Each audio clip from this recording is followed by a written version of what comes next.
Prajakta won the diagnostics competition because she came up with an indirect lateral flow assay that is intended to detect kidney disease, chronic kidney disease, would enable earlier detection of that disease and monitoring the progress of it by the patient at home.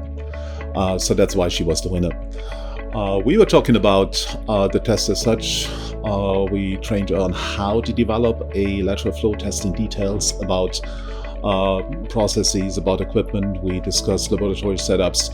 And today we will also provide her with some materials that she can take with her in order to get her up to speed with the test development. Hi, I'm Prajakta Kulkarni. I'm founder and CEO of SciKare. SciKare is developing advanced technologies for managing kidney health in patients who are suffering from chronic diseases.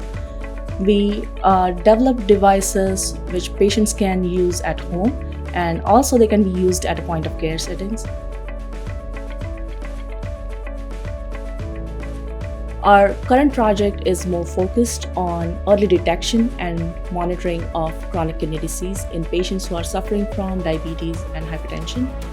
For one of our technologies, we were developing a lateral flow assay, and it was a very innovative, pioneering technology, but we needed some feedback from experts in the field to adapt it to a conventional product development method. When we heard about Cytiva's DX challenge, we decided to participate in this challenge, and we won the competition and got this opportunity to get trained by experts in the field. We really appreciate Cytiva's help in helping us figure out the feasibility with the next steps.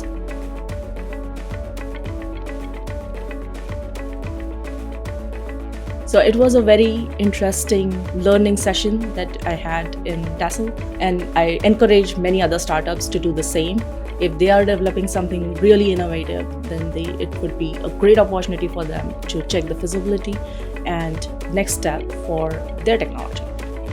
I'm looking forward to apply the training that we received here and set up our lab in a way that is more production ready. And I'm very happy and thankful to Cytiva for providing us with this opportunity. And looking forward to the next steps of assay development, the successful development of technology. This technology will help millions of patients to monitor their kidney health from their homes. So, thank you.